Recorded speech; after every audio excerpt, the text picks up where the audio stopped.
Hello, Levi. Hello, sir. It's been a long time. Well, a couple months for sure. I think more than maybe a couple. It's been trying to get you on. We've been having problems getting lined up. I think the sun, the moon, and the stars just weren't quite Yeah, quite working. it's like that sometimes. So you got stuff happening. You're a happening man. Oh, I am. I'm a happy man. All right. You are a happening man. I'll take that. Every time I look around, there's a new Kickstarter. I'm like, good night. No, I mean, I just like to stay busy. I have a lot of ideas. I have a lot of content I want to put out, and I'm pretty far ahead in what I've been doing. You know, I have a lot of stuff kind of already banked and in the can, just waiting on art or a cover, or the graphic designer to put it together or whatever. But I've also been doing a lot of work for other folks. So Ew. yeah, we haven't talked about that. That works out good. Yeah, no, for sure. At this point, being as busy as I am with my own stuff, usually it has to be a project that I really want to work on with people that I really want to work on or work with. And it's just like three things came right in a row that I could not say no to. So Well, that works out. And I think the thing too, I mean, the more you're out there, the more you do, the more opportunities there are for these types of things to happen. yeah, I mean, that I've had to say no to a couple things, but it was only because I just had so much stuff on my plate, or it wasn't because I didn't find it interesting or anything. It just you get to a point to where if you have too much, you're not doing yourself any favors, and you're dragging down the other projects because you're spread too thin. Right. It's not like you have a few things you're wanting to do a couple years down the road, and you're just kind of doing a little bit here and there, but people expect something out of you, and you've got projects, and you're just like, you got to produce. Right. Yeah. So. I got lucky because, like I said, I banked a lot of things as far as writing goes during the pandemic and after the pandemic. And then we had a big move from California to the East Coast. So during that time, I had a lot of downtime, where my wife was at work, my son was, in pre-K, and I'm just trying to put my time to best use while trying to find a job. So I just did a lot of writing, just a ton of writing on a lot of projects. And I'm fairly disciplined in that manner, where I can sit down and bang it out and go over old stuff. And I can kind of do a bunch of stuff over the course of a day and not get burnt out. So I got lucky in that fashion. So how many hours a day are you putting in just the RPG stuff? Anywhere from 5 to 7, sometimes 8, but rarely less than 5. But that's just Monday through Friday. That's when, obviously, that's when my son, he's either at daycare or pre-K, and my wife's at work. She works for the military. She has quite the commute. So, it's just, just trying to get things organized and bank as many things as I can, so that there's no gaps in the schedule, and I can accommodate those offers when they come in. Yeah. Exactly. Yeah. I mean, the thing too is, you're right, that's an opportunity. So do you write, do you do a straight like 5 to 7 hours, or do you break your day up? Oh no, I break my day up for sure. Like I'll handle the first thing I do in the morning is I check my email, I look at my to-do list, and I knock off all the easy stuff first, all the small little lingering stuff. Maybe I need to, a backer said they didn't get, hey, I didn't get a copy of that last book. Can you check on it? And I'll send them tracking numbers or whatever. Then hit emails, hit Instagram, hit all the social media, hit Twitter. Then once all that's done, I can just go ahead and maybe if I have something I have to edit or have to kind of punch up or look at, do that. And then I'll, I might have like 3 things. Like right now, I'm working on, a bunch of different stuff. But I'll move, like I'll do a couple hours in this project, and then finish off by doing like a strong hour on the last project. The way it all kind of stays fresh in my head, and I don't get bored of anything or worn out on something. So you don't do the writing first thing in the morning? No, I've heard a lot of people do that, but that's just never been my. I have to get warmed up first. Yeah. I get my coffee in me, man. Maybe get something to eat. Listen to a little bit of music. It's nice and quiet, and then I can kind of get into the headspace where it requires me to be creative. Yeah, it's just kind of interesting how that works for different people. A lot of it's just finding the groove. Oh no, for sure. Yeah, because I think for me, I do enjoy when I wake up for whatever reason. I enjoy that time. When I was in Northern Ireland, I would a lot of times in the morning have a kind of a large breakfast, have a pot of tea, and then go to the coffee shop and drink coffee and write for a few hours. And that was kind of nice. But Oh I think yeah, everybody has their process, man. yeah, what I found though is like at home before I went, I found myself like not during the week, but like on the weekends, like I would wake up at like 5:30 or 6. I'd pretty much just go down and start working. And so, and then with kind of interesting with work, I mean, and everything else, I kept a pretty tight schedule, filling in gaps, but it's kind of nice, being away. I kind of changed the routine, and that I didn't spend quite probably as much time I didn't get quite as much time writing, but there was a lot more slack time, as far as not trying to fill every moment of the day with, something. Oh yeah, no, there's so many distractions. Like I literally I have to turn off my phone, or I have to, not, just put it on airplane mode or something. Otherwise, I'm always checking it. Oh, this person needs this, or oh, hey, let me look this up real quick because it kind of has something tangentially to do with what I'm working on. I can't let myself do that because otherwise I completely get derailed. Then I'm on some sort of like Game of Thrones Wikipedia, looking up some obscure character's history for 30 minutes. And then, well, maybe I should go watch an episode, and then I've completely derailed myself with, nonsense. So I have to be really disciplined about it and kind of really zero in on a task. But I keep it, like I said, I keep it fresh by switching up the tasks. Like right now I'm working on, I just finished up this thing for Frog God Games, this Halloween themed adventure. And then I have a thing that I just finished up for Exalted Funeral, and I'm working on an adventure for Planet X Games. So was just divvying up all those different things, work on one for a little while, move on to the next. And then it keeps it fresh enough for me to where I said, I don't get burnt out. I don't get bored, and I don't get that kind of glazed over look in my eye when I'm just scanning, page after page. Yeah, it kind of makes me wonder how people like, I'm sure like people like Kevin Crawford, they just, in my mind, they probably sit at the keyboard at 8 o'clock in the morning and clickety click, click, click all the way to 5 o'clock. Some people can do it, man. It's not my way. Like for in order for me to be creative, and this isn't like, I'm not trying to be like, like I must have these things, it's nothing like that. But in order for me to kind of to get in the zone, to be like kind of firing on all cylinders, it just needs to be quiet, and I just need to not have very many distractions. So when you say quiet, do you listen to music at all? It was a little. Most of the time it's just dead quiet. But however, sometimes I find, like, especially if I'm at a coffee shop, I'll put in my headphones and I'll play this is really weird. I'll play a song over and over and over again, the same song, almost like a mantra. Like I'll have like, trying to think of the last song that I did it with, Panama from Van Halen. I just had it really low key, just enough to drown out the voices. But on like the 20th or 30th time, it becomes like this chant in your head. I think you're delving into dangerous territories here. No, man. Yeah, you wake up in the middle of the night, Panama, and your wife will wonder.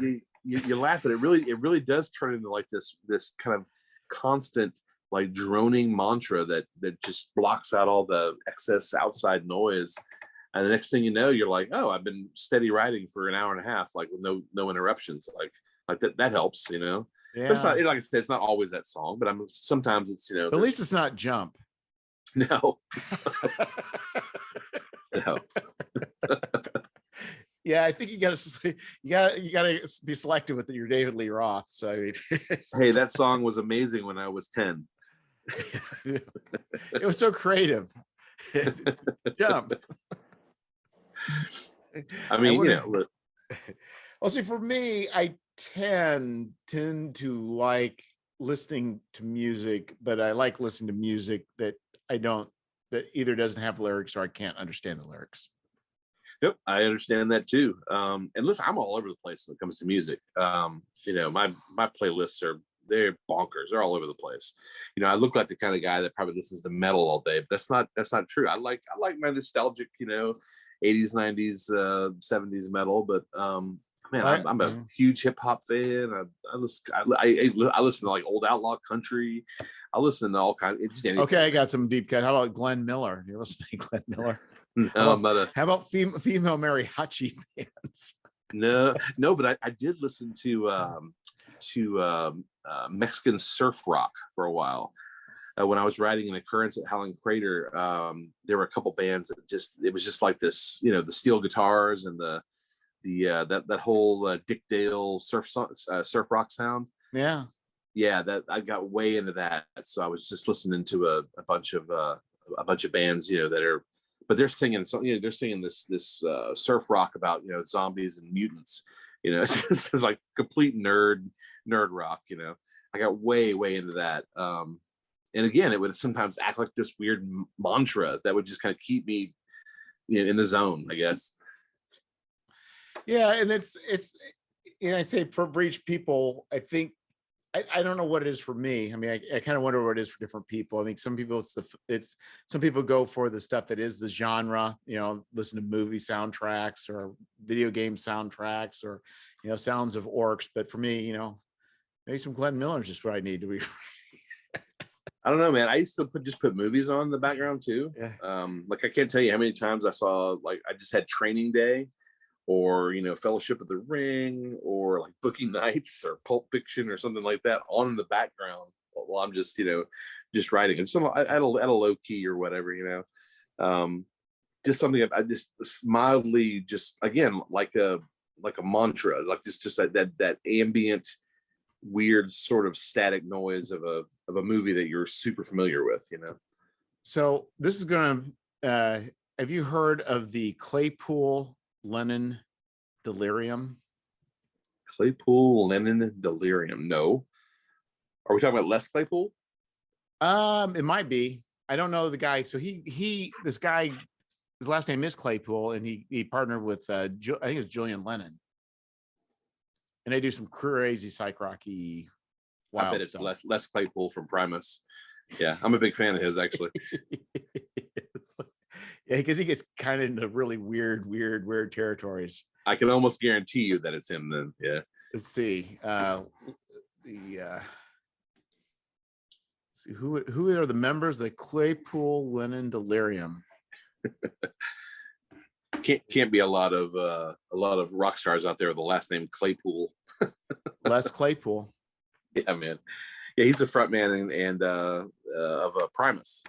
Okay, I've not heard Primus. Now I need to do that, because I also know, well, this led me to, with the Claypool, Julian Lennon, and there's another gal. They did a thing called the Sabertooth Tiger, I think, something like that. He's done a bunch of stuff. He's done a bunch of commercial stuff too. Like he did the theme for South Park. He did the theme for Robot Chicken. Is him.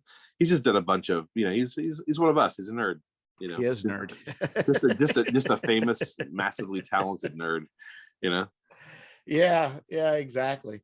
Yeah, it's just kind of interesting finding the times, what works, what doesn't, and how long did it take you to find your groove? Or did you find it immediately, or do you have to kind of experiment with different stuff?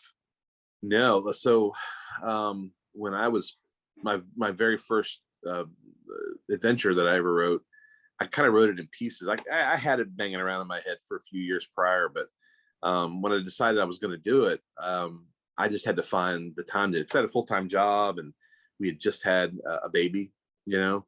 So I mean, who was, you know, months old. So I was, you know, I had no time for anything. But I had this in my head. I wanted to get it out.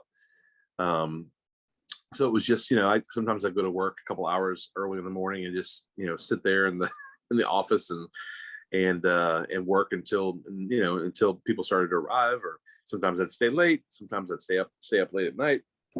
Sometimes I get up early in the morning before anybody else was awake and just make myself do it. You know, and it's like, this is what I know I have the next 2 hours. This is what I am doing. This is what's happening. But I think that really is key, isn't it? Like discipline, yeah. The discipline. It's like, I've got an hour. I'm going to write for an hour. You know, yeah. It's like I don't necessarily choose when this hour is, but I know I just have this free time, and this is the only time I'm going to do it. Yeah, I mean, what is that? There's a quote that the filmmaker Kevin Smith, you know, Clerks and Mallrats and all those movies. He had a quote about, you know, that I guess like the majority of the work is just showing up. Like 80% of it or whatever is just showing up to do it. So just show up to do it, get it done, and then all the other stuff, you know, you'll find time later on. You'll make sacrifices. But I mean, we're making this sound like it's some sort of like, you know, we're digging deep into the Vatican vaults to bring the people the truth. But you know, really, we're just writing our silly little adventures. It's Panama. Just listen to Panama enough. It's the Panama of RPGs. Absolutely. You'll reach the right frequency and into the other dimensions, and they'll start beaming these ideas into your head. Hey man, you know, like I said, we laugh at it, but you know, listening to Panama 37 times in a row got me into some sort of weird headspace to where the words are flowing like butter. You know, I think that's you know, that as long as you don't turn out like Jack Nicholson in The Shining, you'll be all right. Oh no. Yeah, nobody wants that. Yeah. No, I think it's, and that's just it. It's just like, and I think a lot of times people wait. And I of course, I'm definitely not an accomplished writer at all, but you know, the idea of, you know, I hear people just like staring at a piece of paper and it's just, well, just type something. It's like, you only have so much time, better get something down. Something's better than nothing. Yeah, but here's the deal, man. If you spend 30 minutes looking at the computer screen, that little cursor just blinking or whatever, that's still 30 minutes of writing. You still sit there and tried to do it. You know, I don't know. I think if you just put all work and no play makes Jack a dull boy over and over, I think that's something. But I think just to stare, I don't know. Well, no, your wheels are turning, because sometimes you show up, man. It's not your creative juices aren't flowing, or maybe there's something going on in your life where there's an overarching problem, or you know, it's just not in the mood for it. But you at least have to show up to try. That's, you know, I mean, without sounding like, you know, I'm laying down the law and telling you how it is. You really should, you know, and if you know early on that's just not going to work out, man, go. Oh, that's true. I mean, if it doesn't work, it's not going to work, and I don't disagree with that. But I try go watch. That's what Disney Plus is for, man. Go watch The Mandalorian. Yeah, there's and I think there is that too, and I think probably for me it's less so. I mean, you know, there's been times in my life where things haven't worked and I just didn't bother because I just knew. But I would say whenever I have been, I always make sure that I'm typing something. Or listen, you can turn your attention to like the more mundane, like drudgery of putting these things together, you know, like doing stats. Or I thought you were saying, instead of the more mundane, I thought you were saying the Mormon Dane. I was kind of felt like, you know, the Mormon Dane. It's like, this could be interesting. Yeah. Who is this man named Dane? Why is he so cool? He shouldn't be. He's so nice. Yeah, he just walks out of the desert with these glasses and this perfect smile. But yeah, listen, I don't know if there's any secrets to writing. I mean, did you ever read was it On Writing by Stephen King? No, I need to. Great book. Great. Yeah. I plucked a few little nuggets out of there, but you know, but his process is going to be completely different than, you know, everyone else's. So what works for him, but what works for some people, just they can't write at home. They have to go to a coffee shop, or they have to go to a restaurant, or they have to go to a library. You know, it just, you know, it helps them. I don't know that they have to, but you know, they feel more comfortable. I think what it is I personally do believe, even though I can write most places, but there's a certain amount of truth that if there's a certain space where you do a certain thing, it's hard to get out of that headspace. Like if you're in your living room, that's where you watch TV and hang out, it's going to be hard to be productive. You're going to sit in front of your computer where you play video games all the time. That may be more difficult. So just get into a different space will get you out of that whole. Yeah, there's some truth to that for sure, man. Yeah, I don't know, but it's difficult as we get older, trying to find spaces and time and publishing and trying to keep it all together. Being a one-man show, it's really pretty impressive. So I'm going to be interviewing a fellow tomorrow, and it's Russell, and I forgot his last name. I can't believe it, but he does the D12 zine. Okay. Yeah, I'm just vapor locking on his name right now, but he does the Russell Allert. He's putting out a zine every month. Man, Russell, I don't know how you do it, man, but God bless you. I can't do it, man. Yeah, and it's just like it's like, I was thinking like, I could do this one thing maybe twice a year, do another one maybe twice a year, but then it's just like, that's 4 times a year. And if I do anything else, like I don't know. Well, you said a minute ago, you said one man show. Let me be absolutely clear. It is not a one man show. Like my partner, Tracy Steele, she's a graphic designer. She does a layout. She's the entire reason everything looks so cool and looks good. Right. All the artists, like I work with a lot of the same artists, project after project after project. It's because of them that the Planet X stuff has kind of a certain look to it, and that it looks so good. I mean, you just can't find an Adrian Landeros or Ed Bickford covered. Just while I guess when I say searching. one man show, not like you do everything, but the fact is, but you are open responsible for the whole project. Yeah, well, that's just project management stuff. That's just ops. I know, but it will not happen if you don't do it. There's each person does a thing, but you're the one that puts it all together. You're the one that runs the Kickstarter. You're the one that commissions the stuff. You're the one that makes the payments. You're the ones that contact Exalted Funeral. You're the one that comes up with the idea and promotes it. You're the one that maybe takes the risks with the whatever it may be. Well, here's the thing. I used to think that I was like super organized until I actually met people who were super organized and were super good at their job.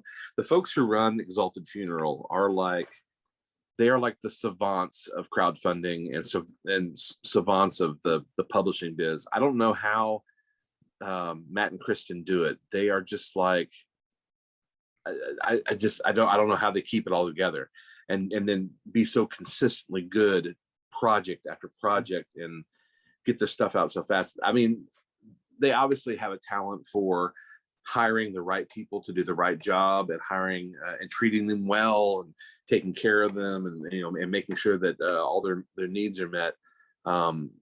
But on top of that, just and they have children. I just don't know how they keep it together so flawlessly as they do.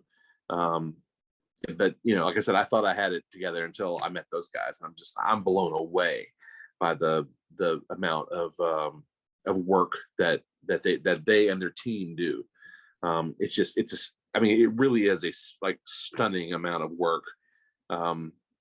So the project management on their end is just, I just have to sit back and be like, teach me, please show me the way, because they're the best. They're great. Yeah, and there definitely is a lot of areas. I have my son who was really good at math, and he won local competitions and regional competitions, and inflated his ego a little bit much. And then he went, and what they would do is they'd have these algebra problems, be a paragraph story problem, and then you're supposed to try and figure out the solution. We got to Chicago. My son, whose head was probably a little inflated, goes there, and those people there were able to finish the math problem right with the person just read the first two. I mean, they could instantly, there was no delay. There was no delay. So some situations, it's like, you think you're here, but there are people. Oh yeah, no, for sure. I think everybody has somebody that they look up to in that fashion. Like, I don't know how you do it, man, but I'm in awe of how you keep it together. I mean, I know I do on several different things in life in general, but for the RPG biz, I just look at Exalted, those Matt and Kristen from Exalted Funeral. And their whole team, Jarrett, Tony, and Justin, they're all they work so flawlessly and well together. I can't say enough good things about them. Sounds like I'm doing an ad for Exalted Funeral, but I didn't really know them until the Ultraviolet Grasslands, because I think that I don't know if that was their first big one. I don't know. Yeah. Are you familiar with the Ultraviolet Grasslands? Oh yeah. Oh yeah. Okay. So beautiful book. But then that's where I kind of started to take notice. And just seemed like after that, they just kept having large project after large project. Yeah, I mean, it's not just larger project. It's hey, here's a large project this month, but then here are 10 others that we've done, with up and coming writers and people who were doing other things and now they want to break into the biz. And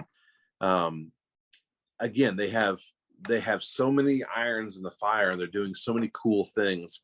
When it comes down to it, I think they're changing the culture of RPGs with what they're doing, because I mean, a lot of things are changing the culture, but for them, they're changing it in an extremely positive manner, extremely creator friendly manner. And it's good to see, because, sometimes things can get really, stuck going one way and you're like, this necessarily isn't great for everybody. But I'll tell you, man, I haven't had one negative experience with them. Even there have been times even where I'm like, I don't know if I should ask this question, or I don't know, should I do this or should I do that? And then I take the leap and I ask one of them, for assistance or help or whatever, and they're just the most helpful, and they're so good at what they do that they have the answer for me before I even know it. And I just, without them, there's so many pitfalls that I would have fallen into, so many things that I would have fallen afoul of had I not asked them a question or had their guidance. Or again, it sounds like I'm doing a commercial for Exalted Funeral. I'll leave it at that and saying that they're just fantastic people. So I've thought about with my next Kickstarter of going, because at least as far as the selling of zines, I've never really I never had anything to the point where I thought would be something that would be reasonable for selling through some sort of distributor, or I guess they are kind of distributor, through a storefront that's not my own. So did you have your product, and then you went to them and said, hey, do you want to carry this, or how'd that start? No. So I'd bought a ton of stuff from them, and I'd always heard good things about them. But when I moved from California out here to the East Coast, I found out that that their East Coast warehouse was like an hour from me, and I was just wrapping up my first hardback book, which was like 148 pages. And I was, getting like 1,200 copies shipped to my house. I thought, good God, I live in this 2-bedroom apartment, like with my new, my 2-year-old son and my wife, and we both got jobs, and we're yada yada, we got to move again in 2 years. Right. Like what are we going to do? So I just kind of reached out to him initially to say, hey, you have a warehouse, like maybe I could start doing fulfillment through you guys. So I was looking, the projects were getting too big for me to kind of handle fulfillment on my own. So they're like, yeah, but hey, did you also know, we can also sell your stuff on our site, we can do, there's all these different options, and I thought, I've heard so many good things about them, they have a great reputation. All the stuff that I've ever bought from them has arrived fast, and it's, it's good content. Like, it seems that they are really good at curating the kind of stuff that is on their store. So I kind of went whole hog. I was like, let me put, we'll put stuff on your store. You guys can do all my fulfillment for me. And again, they were just top notch, like right from the get-go, like, not even a month in, and I'm just selling more books than I'd ever sold, by hand, or, through my own means. They just helped me get to a next level. Not to like some grand level or anything, but they helped me, level up a couple times, and again, they were just very helpful with, with understanding the business side of things. So, yeah, I just owe them a ton. Yeah. I mean, it's, I think that's what's hard is, us being as small as far as publishing, it's hard to understand or find a foothold. And I think somebody that kind of acts as be as a distributor in a way that nobody else would ever touch. I guess they found that niche that was not getting, that nobody was filling. Yeah, you know, and let's say if you're the kind of publisher who or creator who is willing to get out there and say, hey, you can find my, you know, you can find my stuff at Exalted Funeral, and you get out there and you work your social media and you put the word out so people actually know that A, that you exist, and B, where they can find your stuff. If you also do that in addition to what they're doing, it's just success. You know, it's just you know, that's you're doing yourself a favor. You're doing them a favor. You know, everybody's working together. You know, it's that whole rising tide raises all ships thing. You know. Yeah. It's and I think that's another thing that you do a very good job as far as your Twitter presence. That's something I've just never quite figured out. It's really just being positive and not being a dick. Well, I will say it's more than that. You know, you say being positive, but I would say that, and there's other people too, but I would say you're probably one of the most, you're not just like whenever you reply to things, you're positive, but you actually push out positivity, which is nice. It's not just like, yeah, I'm positive when you respond. It's like, no, you definitely are pretty active and presenting things in a very positive way and putting out fun things.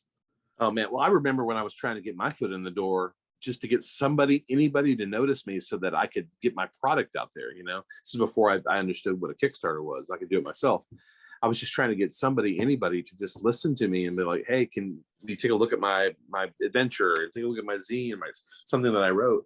And it was hard, you know, if you don't have somebody advocating for you, or you don't have a voice, it's a lot of times it's hard if you're not completely undeniable, especially if you're starting out. You know, it's early on in not your career, but more early on in kind of what you're in your creative days.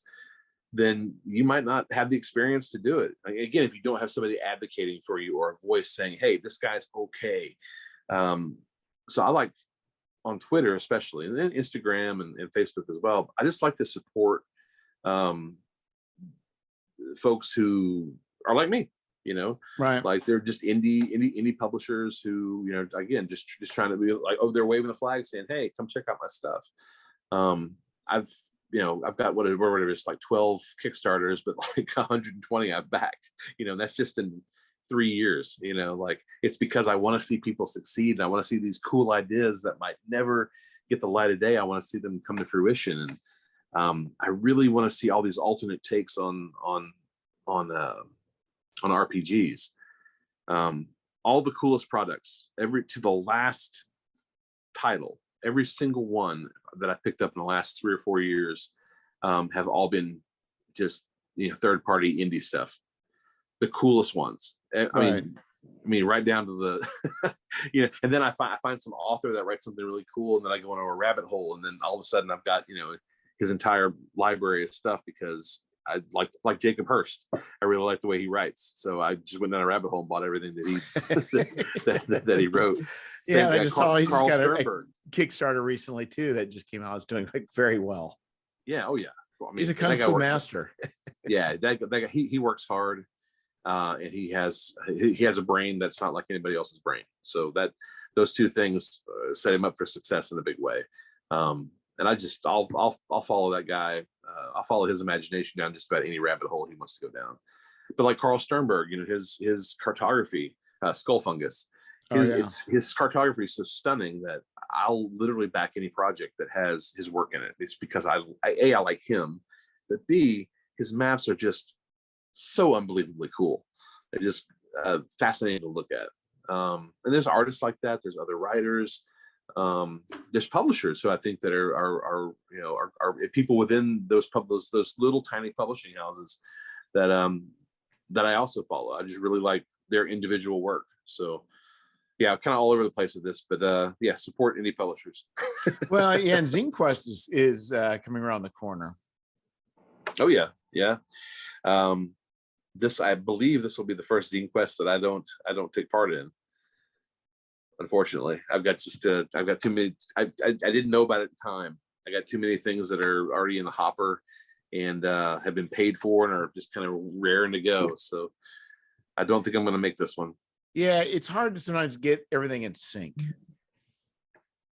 It really Well, they're is. doing the late one. They're doing the Zing Quest in August, but then they're doing it again in February of 2023. So that one I will end up doing something for. But I just couldn't. Like I said, I've got too much stuff scheduled between now and then that just, like I said, is already paid for, and I've kind of already promised people like, hey, this is when you're getting paid, or this is when things are we're going to be doing this. So it is what it is. Yeah, because things have been, I've had some delays with some of my other projects, some stuff that's kind of out of my control, but when I got back, I kind of remapped everything out, and then once this came through, even though I knew about it, I think it was Phil Reed, making a statement, hey, the Zing Quest, what are you guys doing? And there's all of a sudden it's like, and it hit me. Yeah, I was doing the bestiary. It's kind of was able to solve a problem. But I thought, well, why don't I just add some more articles and just make it a zine? Why not? There's a conundrum that I was having with this, and that kind of solved it. So anyway, I made a hard pivot. I've got 30 pages already written for the bestiary. Or make a series of zines. Maybe you've got the first zine covers A through G. Well, that's what it was going to do. So what happens, there's two things going on. One, the bestiary project was one thing. And then I thought about doing a zine, just a general zine anyway. But then I woke up the morning, it's like, why don't I just do them, combine the two, and then it's not going to be that hard. What's the great thing about a zine is that it's a snapshot of whatever you want it to be. It doesn't have to be like super detailed, and you don't have to go deep down and do a deep dive into a certain subject. It can just be what it is. Now the roots of zines, those I guess go all the way back to the counterculture movement. I mean, honestly, the modern what we consider a zine at least. Right.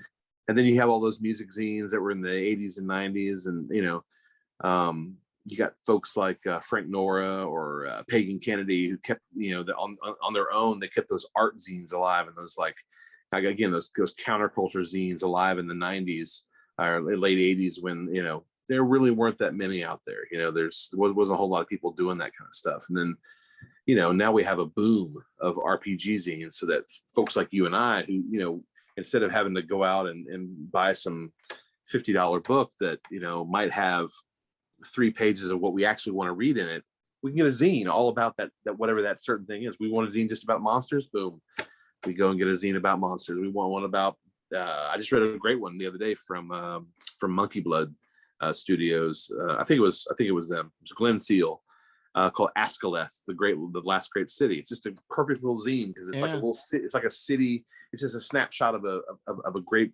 metropolitan city. So that's the kind of stuff that I love. They're either snapshots of one certain thing, or they're just full of all kinds of little pieces that you can use. Plug and play. It's kind of like it's kind of like bookstores. I don't frequent like I used to, but you go into a bookstore, you can kind of tell a lot about the owner by the bookstore. Yeah. Oh yeah. And it's like, yeah, because you can tell what they really love by what's in there, and it's just kind of the way zines are. It's like there's a certain personality that can show through, and it's sometimes finding that voice and finding that personality, even as a creator, but also as, like you say, you find something, you like something from somebody, you're like, it's the idea. I think is eventually is to make things that are unique, maybe not unique, but they just have that flavor, or that pulse, or that sensation that triggers the imagination in a certain way. Oh yeah, I love the kind of content that sometimes is just so off in left field that you may never play it, but it will spark ideas and will spark your own creative juices to start doing maybe something completely different. But it kind of jumpstarts your imagination, or kind of gives you a little bit of a tweak to get you started along some path of your own. Jonathan Newell has this great. It's not so much a zine as it is just kind of a I don't know how you describe it, but it's called Genial Jack, and it's about the city that is built in and on this massive like celestial whale. which right there, that's just an idea that just says, what are you even talking about? Like, what is that even? Like, are you kidding me? But then you start reading it, and he's got, all the different parts of the whale or little areas of the city, and he's got factions, and he's new magic items, and he's got new spells and monsters and all these little locations inside the whale. And even if you never plan on playing this adventure, which by the way, you absolutely should, because it's really cool. You still read through that stuff and you're like, man, there's just so many ideas in here. Like, that magic item kind of sounds like something that I would put into this thing in my own campaign, So you, boom, you take that, and then, oh, this NPC is really cool. Maybe I'll take that, Then all of a sudden you've hodgepodged together some stuff for your own campaign, That's the kind of supplement or zine or book or splat book that is super useful, and the one that you keep going back to because it's just so jam-packed full of ideas that, it's a fantastic resource. Right. It's just another story of I'm going to the caverns and killing some orcs. Yeah, and listen, there's nothing wrong with that. Yeah. I actually, Right. the last con that I was at, the best fantasy game that I played in was run by a guy from Arkansas, Carl Hale. It was just a straight BX game. And it was just about, hey, some goblins stole a pig, and they're in these goblin warrens, and there's a fairy, and there's a giant spider. And you go in and you have to deal with them all. And oh, look, there's a bugbear. And oh, hey, I'm just saying they don't necessarily provide the same elements, but not that they're not fun or they're not good. But I mean, it's not like things are kind of left field where you like. No, the game was fantastic. It was wonderful. Like, he was so on point as a DM. It was simple, but like, it had depth, like surprising depth. Like, and he was doing voices for the spider, and he was doing voices for the fairy. He's just a good old boy from Arkansas. But he was so into it, and he was such a good DM. And all of us players, it's midnight or whatever. It's the night before the con, and we're all this is some pickup game he just threw together. But it was fantastic. It was, like I said, it was the best fantasy game I played at the entire con. I had more fun at that game than I did even running my own. So, Well, run your own can be, as I could imagine. I've not done many at a con, but that takes a lot of energy to do. I mean, it's definitely. My hat's off to anybody that runs games at cons. Well, last year I did 6 cons, and I ran the same 3 games at every con. So I got to see different factions of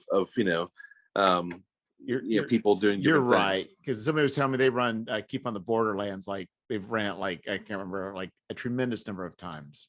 Right. You're right. At that point, it would be a different experience. You're actually more. Yeah, it would be a different experience. Just trying to do something new. Right. And I don't know how it works with you as far as just on the judge or game master side, but I often find that, like, I get some of my best ideas from players.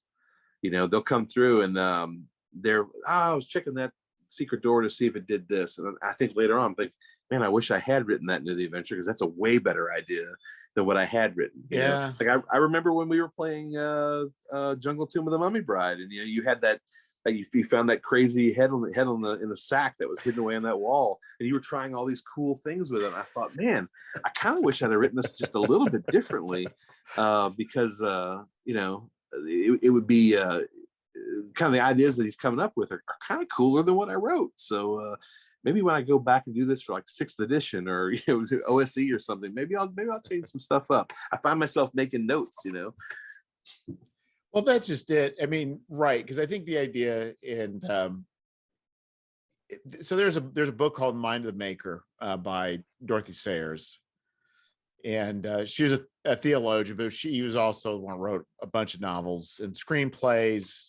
But she talked about how she used the Christian theology of the Trinity, explained the idea of creation, of artistic creation. And the idea, and she kind of would, it's a very, very fun book. But one of the things is that the idea is when you are doing a thing, an art, there is also energy that kind of comes back to you. That it's not just you going. And when you have that, it's kind of like, if you're a musician and you're playing to an audience, and then the audience is participating back, that adds to the creation itself. And so I think the idea is right. When you are at that moment, when these things are happening as a GM, you're able to slip aside and think about it, and you're kind of in the moment, and the creativity's going. It's not just you just running an adventure. Now you're hitting that creative spike in your brain, and the possibilities are there. No, 100%. My good buddy John McGuire, he always I always hear him say, he says, my job as the game runner, the judge, or DM is to get my players to pop. That's what he likes to say. That so I like to see my players pop.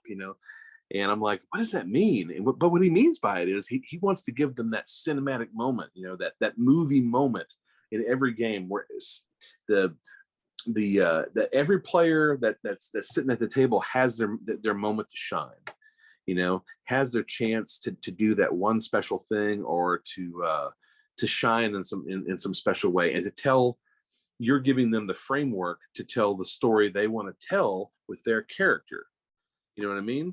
Yeah. Within the framework of the rules. But he would say that, I'd be like, what does he mean? What does he mean? And one day I finally got it. I was like, oh, he's absolutely right. This should be the goal. This should be the goal, is to give that memorable experience. It doesn't mean like, oh, here I am just handing out willy-nilly every great thing. But here within the confines of the rules, let's do something cool. Well, and I think too, it's like in my early days, I thought my job as a GM was to construct a reality and then enforce that reality. Right. And it's just like, like say somebody wanting to swing from a chandelier and do a certain thing. Like, okay, well, you have to make your roll to your decks and then make a roll for this. And if you don't, it's like, but then, after Dungeon World and a lot of these others, it's like, why not just let the person swing from a chandelier? Yes, exactly. Listen, there's a secret. There's a secret door in that wall. You know it. I know it. Do I really have to roll? Nah, man. Yeah, exactly. It's there. Yeah, it's there. You found it. And it's just, and the other thing I've also realized too is like, if somebody wants to do something that I think is really cool, but it may end the game shortly, or it's bypassing a lot, I will say, but there's risk to it. Like, one guy said, I want to put explosives on this speeder bike, and I want to run it into the the back end of this spaceship that's landed and cause it to explode, but roll away at the last minute before it happens. Okay. Yeah, well, now we have to make some rolls. Yeah, we do. But the thing is, you say, this is what's going to happen. It could just be as simple as a 1d6. Sure. 1d6, if it ends very bad, you run an engine, you're dead. 6 means it goes without a hitch. Perfect. And then, a 2, maybe you take severe amount of, we'll roll for it, but you lay it out, and they know the risks, and it can be really great or really bad, and they don't know. That makes character pop there at that moment. So whether they succeed or fail, you're just like, oh yeah, everybody's screaming or yelling or whatever. Well, it's one of the things that Dungeon Crawl Classics does so brilliantly, with Mighty Deeds and Spellburn and all the weird stuff that can happen to your spellcasting characters while they're casting their rituals or spell, all the patron stuff. It's one of the genius aspects of the game, is that, hey, you can do great things. You can do things that will never be forgotten. But there's a risk. Right. So that's one of the areas where a game like that truly shines. I love that about DCC. Yeah, and a lot of times I'll do too, if somebody wants to roll for something, like check for a trap, and there's no trap there, and they check and they succeed, like, have them find the trap. It's just like, there's nothing more boring than rolling for a trap, succeeding, and there's nothing there. At least once, Well, but what's the harm? So yeah, you found a trap. Yeah. You're right. Absolutely right. It doesn't hurt anybody. All of a sudden it's like, yeah, I good thing I rolled. Yeah, it's a good thing you rolled. Yeah. That's a very good point. That's a really good point. Again, getting those players, get the players to pop. Yeah, just exactly. It's just like, there's not that much fun, especially some characters that, when you only get a couple rolls and they're all just bad, it's just like, something succeeds, it's nothing worse than a success that provides nothing. Or well, the only thing worse than that would be is a math slog. All right, well, I don't know. Let me carry the 5 and move the 2, and all right, how about that? Now subtract that from this, and oh man, he just sucked all the joy out of the game. So we'll do a hard turn, because why not? Since you bring this up, so what game systems have you had to divert away from because they're math slogs? Like, where is the point? I got 2 that immediately come to mind. What are they? Moro Project. and again, I don't know if this was like some sort of heavily house ruled version of it that I was playing. No, it wasn't. It's bad. I really tried to give that game some credit. I really tried to love it. How old were you? I'm 20s. You're too old. I think you need to be younger. You'd be like 15 with a calculator, and you don't mind. I just it was just one of those deals where it was like I love the setting and the idea. You go to sleep and you wake up in a strange world. And I like that whole idea, but the execution was just diggity dog shit, just terrible. And the second one, unfortunately, because also it's a game that has a great setting, is Rifts. Rifts always had there's 2 different kinds of armor, and there's 3 different kinds of damage, and then there's this and there's that. And, you better add this over to this. And then, boring. The whole mechanics of Rifts just put me to sleep. And again, there might be other folks who are like, what is he talking about? It's a great game. For you, it's a great game. But for me, it was just mind-numbingly boring. But that was just the mechanics. Right. The setting and all the classes and the abilities and all the cool stuff. That was really for me where Rift shined. It was a really cool game, as far as like the lore and the setting and all the cool stuff that you could do. But the mechanics just put me out, man. My eyes would glaze over, and I'm just reading a comic book waiting for my next turn, like bored out of my skull. Yeah, I think Moral Project is probably one of the games I love the most, but like playing the least. I even tried to run it. I even tried to run Moral Project, thinking, okay, let me come up with like a workaround here, and just 7 hours of people sitting around a little table in Mena, Arkansas, staring at each other, going, "Why are we playing this?" Like, hey, the game part is cool, but every time we get into a firefight, it was like, all right, for the next 3 hours, we're all looking at our sheets trying to figure out what's happening. Like nobody cared. So we played it a couple times and then shelved it and never played it again. So I think I actually gave my copy away. So yeah, no thanks, Moral Project. And they did a new version of it, I think, like maybe 5, 6, 7, 8 years ago.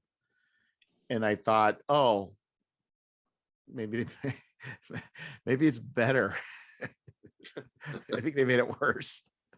Well, listen, give me a version of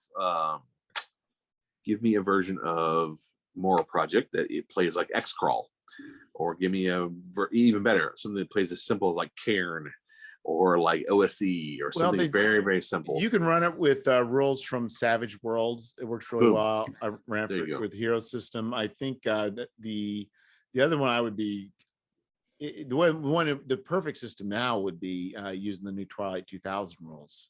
I can see that. But the old stuff, it was just and I think the thing is, what I find kind of infuriating with a lot of these games that rely on skills is you can get a skill and it never gets used. Like, that's your big thing. Yeah. Like, okay, like now maybe in Moral Project, I'm an optometrist. Okay. Exciting. Yeah, exactly. And that's a subcategory of a subcategory of a subcategory that you can roll on. It's like, well, wait a minute. And listen, I'm sure that Moral Project was a game that it's obviously somebody somewhere's favorite game. Oh, you're right. More than just one person. There's a lot of people out there that love it. it's just not mine, and if you love that game, man, more power to you. Go roll those dice and make some memories, but it's just not happening for me. It's gonna be a no for me, dog. Well, I think if you're the type of person that loves calculating the energy values based off of muzzle velocity. No thanks, man. Yeah, all those other things. Yeah, and I've never played Rifts. I think the game that kind of I'm trying to think for me math wise, it's not really math wise, but I think I really hated 3.5. I think it's because I came from the hero system where you could build your own, and it was pretty. But then 3.5 was just such a weird combination of feats and this and that. Oh yeah, very arbitrary. And it's like I used to think, well, why can't you just build the character? Why not just have character points? Why do you you're not wrong. Why do you have to go through all these gymnastics and going through these obscure paths? And it's just like I don't understand. Well, it's right there in the middle of what it was and what it was going to become, where they, hey, we've got lots and lots of options. In fact, we've got more options than we've ever had, but you still got to crunch these numbers. It was genius. It was actually probably the right game at the right time. I'm not gonna. And I played a ton of 3.5 and third edition, a ton. So how old were you when you played it? Let's see. It came out like 99, 2000, something around that area. Yeah. So that would put me right at about 26 when that came out. Yeah, 26, 27. Yeah, so I was a little bit older. I think I was probably late 30s when I played it. It just seemed weird. The rules were just weird. Like there's an ant that was running. I was like, okay. I started with hierarchy. I was running, and I'll I'll punch him in the back while he's running. And then once my base touched his base, he flipped around magically and got first attack because I didn't have some sort of feat. I'm like, yeah, he didn't know I was behind him. Yeah. Yeah.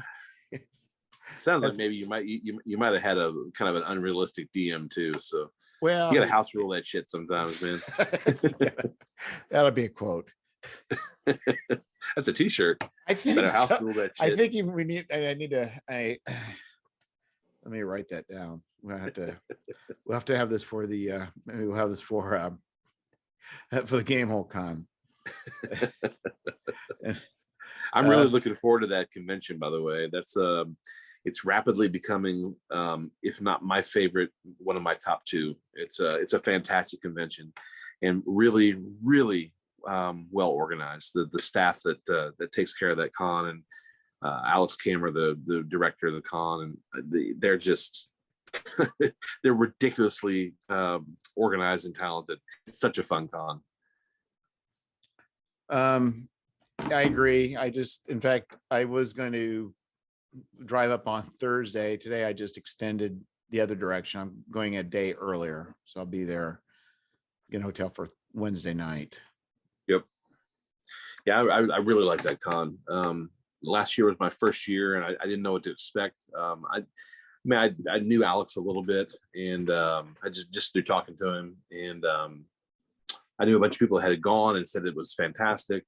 So I expected good things, but I didn't expect them to be as amazing as they were. Like the vending was fantastic. The games were all just great. There was plenty of water for everybody. There was food trucks right out front. You didn't have to walk, a million miles to get to them. The parking was good.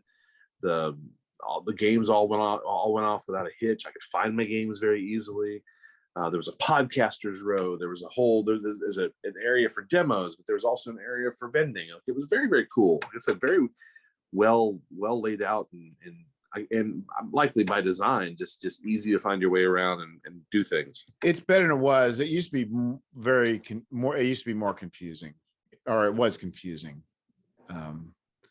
It didn't help that, when I first went, they had like a hand-drawn like dungeon map, and it was very confusing. But I think once you understand that, also the naming conventions, the Mendota room, and it's like, right.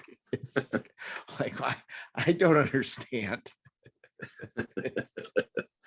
No, it's a great con, man. It's right for me. It's right as far as the enjoyment that I have, and getting to see people. It's right up there with North Texas RPG, and Gary Con's great too. You see a lot of friendly faces there, but yeah, and I think it's just, for me, it's the right size of con, because it's not real small where you're bumping into the same people over and over again, which is fine, but it's just big enough to where you're meeting new people all the time, but you're not having to walk, 7 miles a day to just to get to and from your games. It's not so spread out that it doesn't make sense. Well, to me, the way it kind of in my mind is that, and I don't have anything against the D&D. By D&D, I mean like the Adventures League people, but Adventures League and some of the Pathfinder stuff just takes up the large percentage, like a large group of people.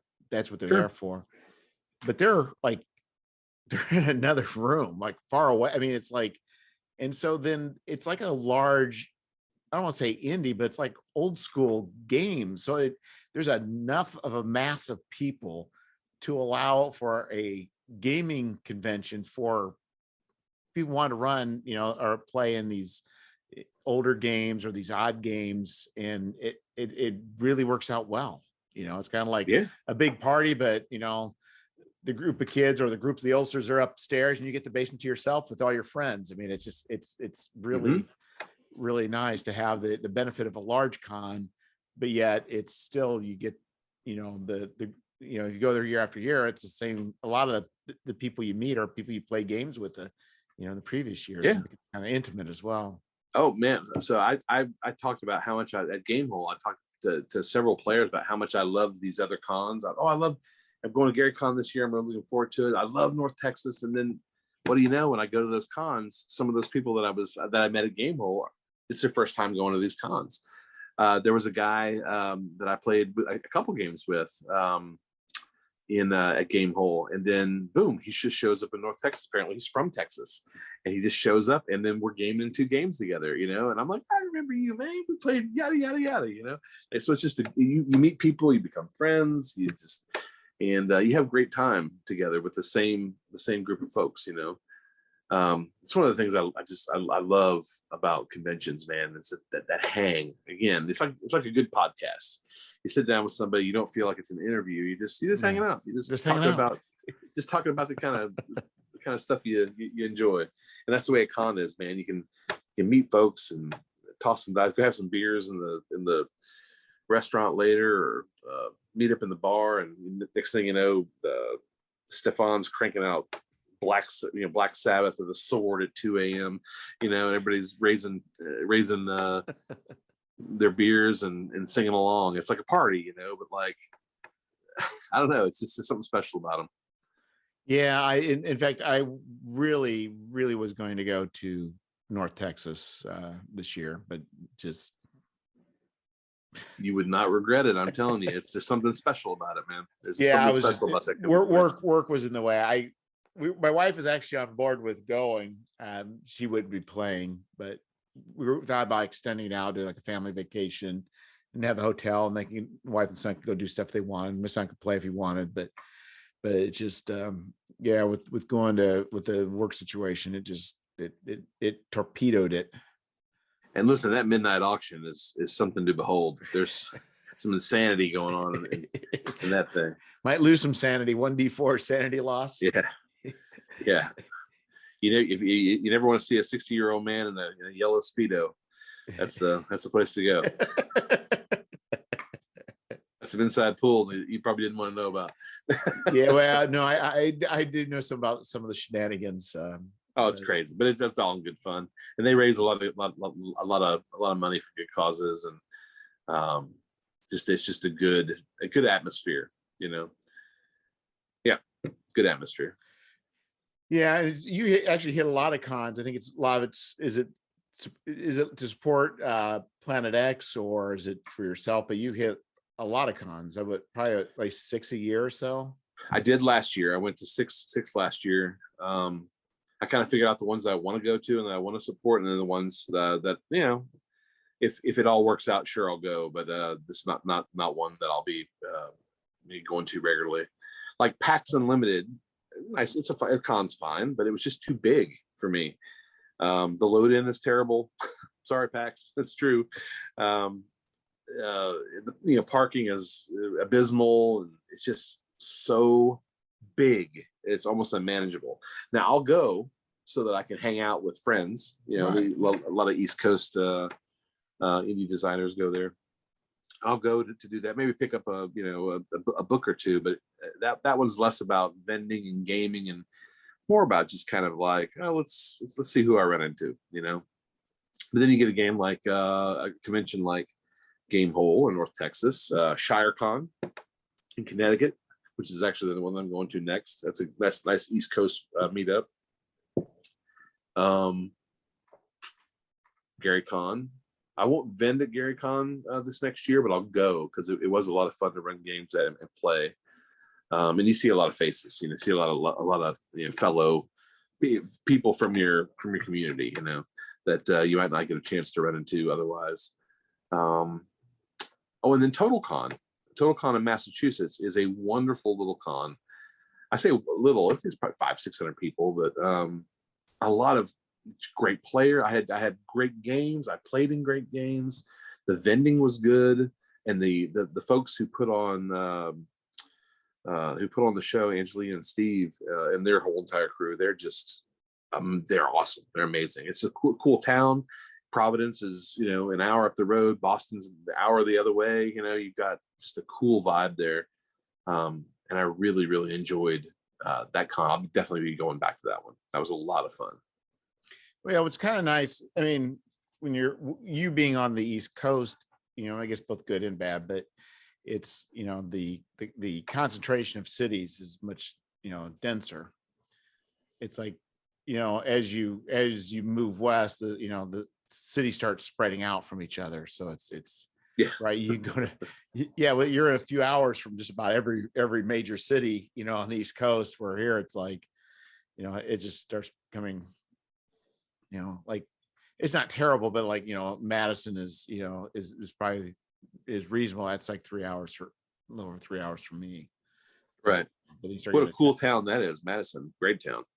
Yeah, it is a neat town. It's just that lake is annoying. Well, what do you got? You got Chicago, you got Milwaukee, you've got Madison, and then hey, if you really just get a wild hair, you can just go into Canada. That's a haul. So when I was in Northern Ireland, and then somebody would say, where are you from? I'd say, well, 2.5 hours south of, it's probably south and west, but of Chicago. And he asked, well, what state are you in? The same one. Yeah. It just blew their mind that you can drive and still be in the same state. And I said, no, you can take Ireland and stick it in Illinois. It's not the same size. Yeah. One guy was like talking about he goes to Florida, and he's like, couldn't you just drive to Florida? I'm like, I could. I said, it's a 20-hour drive. Well, hey, I drove out from the East Coast to Madison this last time. I'm considering doing it again. I don't know. It depends on a lot of things, but I enjoyed that drive. I left. Well, but you made that an adventure. You didn't just drive. It's not like you just drove. You had just like, what, I'm gonna try the next, I'll go another 100 mile. You were stopping at, all the weird and odd. Oh yeah, that is true. I mean, if you're just going to stop over in Chicago for a day, go to the Field Museum and go downtown and wander around some of those quirky little weird stores. And there's 1,000 places to eat and cool things to see, and then just odd historical landmarks. You could really make a day out of just hanging out in Chicago and not doing, just letting your brain rest by just going to see cool shit. There's really a call to be made for that. Yeah, I guess it's kind of sad because I do live, very somewhat close to it, but I just, I don't know. I've been there a number of times, but you're right. There's a lot of stuff, and you can buy transit tickets that will last you all day, and you can take the L's and the buses and just, so years ago I had this idea. So, I get these, well, you don't know, but I get these weird ideas. And so my idea was to do a coffee table book on the panhandlers of Chicago. Okay. So I would go up there and I would photograph panhandlers. I even have some interviews. Some of the interviews are actually on YouTube. I would interview them. It never worked out, but anyway, it's got, it's a very interesting group of people and dynamics. If you, like you say, if you just start looking around and start seeing things and talking to people, it's like it's a different world. Oh man. Oh yeah. Yeah. Especially if you're not from a densely populated area like that, you really have no clue. It's just like people who are from the city really have no clue what it's like to live out in the middle of nowhere. Like I was from the country, but until I moved to Alaska, I really didn't know. You were in the country. I really didn't know just how not barren, but how remote some stuff could get. So yeah, there's apples and oranges, man. Levels. Yeah, and I can kind of get that, because I thought driving around our area, it's pretty boring and remote. And I went up to like North Dakota, and it was like even worse. So I can imagine Canada or Alaska being like even more so, where you do have like grizzly bears walking around and yeah, like legit. Yeah, yeah. You go to take your trash out for at night at dusk, and there's a black bear in the dumpster. Like, oh look, there's a moose walking right down the road. Or a porcupine just walked into our shop. Like literally. The stuff that I saw there. Like sometimes I tell people, or I show them a video, and they're like, "Wait, that's not off YouTube. That's just something that you saw." I was like, "Yeah, it's on my phone, man." Like I'm nuts stuff, especially with wildlife, and especially with like natural stuff, the northern lights, and when the salmon run and all that stuff, just craziness. Yeah, and I think going back, because we talked earlier about travel and changing, there's times where where I've been places where I look and it's like I have a hard time understanding that, like, you get to those points where it's not like you can't like cognitively understand, but there's a point where it's almost not overwhelming in a bad way, but it's almost overwhelming in a good way, where like I really am I don't understand what I'm seeing. Like I am here, and the magnitude of it all is just overwhelming. Yeah. Oh yeah. Yeah. I got that a lot. We end up we didn't know how bad it was going to be. We ended up climbing the highest mountain in Northern Ireland on a kind of a whim. I had a little bit of wheaten bread with me, and it was a pretty difficult climb. It was pretty difficult, and you get up there, and the wind is just blowing like 40 miles an hour constantly. You're in a cloud. It's just blowing and blowing, and you're just like, I've never experienced anything like. I've been in snowstorms. I've been in the wind, but pretty cool, on a mountain in yeah, and I'm just like, it's like I don't know what there's people around me. There's a wall that goes on for miles and miles and miles, of stone wall that goes on and on. These people built. I don't know how, and people are leaning against to get away from the wind. It's just whipping and never stopping. And just like, this is just awe-inspiring. It sounds like you visited Skyrim, dude. Oh man, yeah. It's just, there's some really crazy stuff. It's just a beautiful place, but yeah, you go places and you visit, and it's the same thing going out the desert. It's like, just go to different places, and you're like, the magnitude of this, the colors, the majesty, or whatever it may be. But yeah, California and Nevada were like that. Yeah, but then I'm sure it's like, I used to wonder too. It's like, the cliche is people from Japan, coming to Disney World, and taking pictures, with their cameras, or these tourists. But I thought, it is kind of true. We go somewhere and we take all these pictures, and yet we see where we live as being mundane. Yeah. No, true. Absolutely true. Absolutely true. And people come from the other way. They're like, this is exotic. It's like, we left, we took a bus. We went to, coming back from Newcastle, and sat next to a woman, and I remarked just, how beautiful the countryside was. And She's like, I've throughout my life, I've never considered beautiful. It's just like, and it's just kind of funny. It's like, and I think that's what the crime is, that we can live in the midst of beauty and just we just don't see it. No, 100%. I got a youngster who's stirring around upstairs. I can hear him. It was good talking to you, man. All righty, and we'll talk again soon. If not nothing else, we'll be seeing each other in a few months.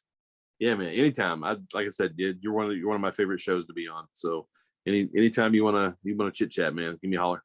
Hey, sounds great. All right, man. Bye. Later on.